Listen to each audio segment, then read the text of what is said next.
James Martyn Joyce reading from my new collection Furey from Doire Press, available on Kennys.ie. Furey in Suntown. Sometimes the cartoon people all come out together, and his streets teem with staring eyes, two-spiked hair, 50s clothes, and quiet Americans. By the blind arch, tourists circle, hungry to belong, while behind closed doors, life is humming, but they miss it. In the leaning, propped-up houses, the local women, flower-patterned and plump, glare at the confused throng, call to their neighbours from darkened doorways. That's the 10th one today looking for the Spanish Arch. Spanish Arch? Jesus, send them up Shantala again.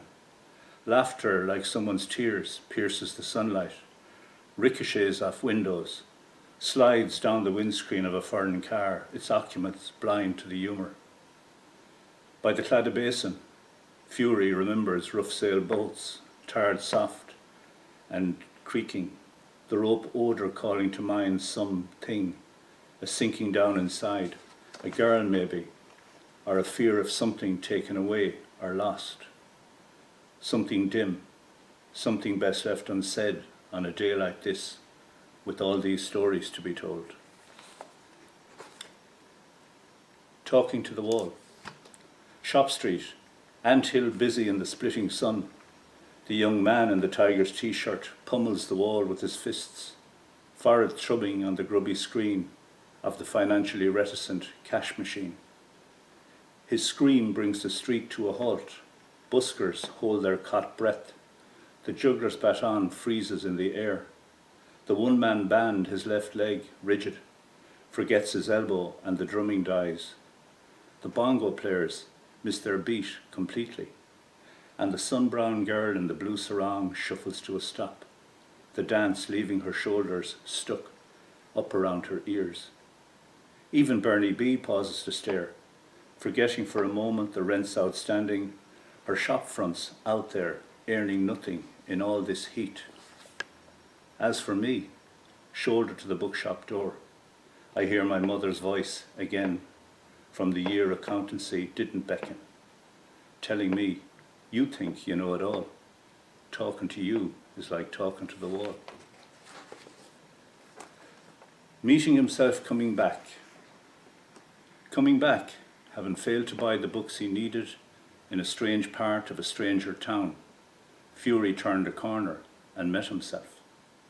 He recognized himself immediately, easing by on the narrow path, raucous music from a pub making his alter ego look away.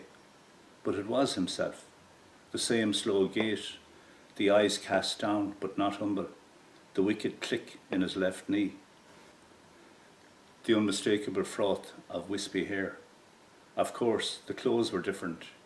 He never would have worn such a suit, a broad stripe and the tie smacked of some club, a repeated golf ball motif with a Latin text above a waving flag, and he thought the overcoat unnecessary, never having owned one himself. They would have agreed on the shoes, and the briefcase would have fitted in anywhere Furey would have gone if he could have afforded it. When their knuckles touched on the narrow path, he heard his other self exhale, an audible groan of something lost or worn down, a spasm almost in the quick release, and when he turned, his shadow seemed to shimmer under a burden they both could feel, Furey's lifting as his footstep lightened, and he hurried away. Scryer is a love poem, and a scryer is somebody who tells the future through looking into a pool or a mirror. Scryer. She brought me the mirror in 1,000 shards, said it must be buried before light, where 4 fields meet to lay the curse. Made me promise to choose well, her nail grip holding me, my heart a pounding rush behind my ribs. Bury it deep, she whispered, keep nothing of it, ever.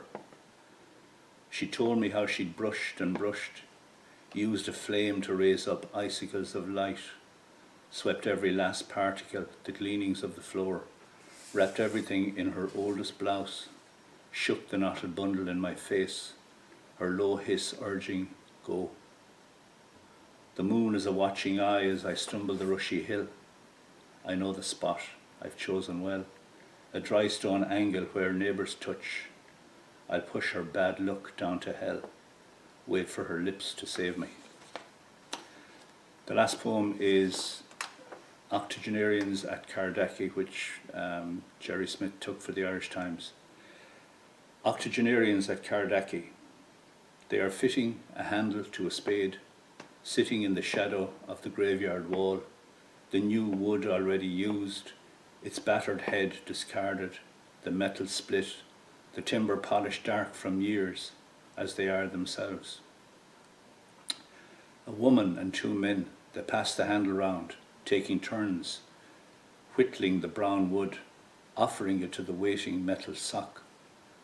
She offers words, their grey heads pressed close together like children, bending to a task, trying it for size, the shavings like time, building up around their boots, lodging in their dark clothes, worms flying free into the sunlight of the street. Thank you.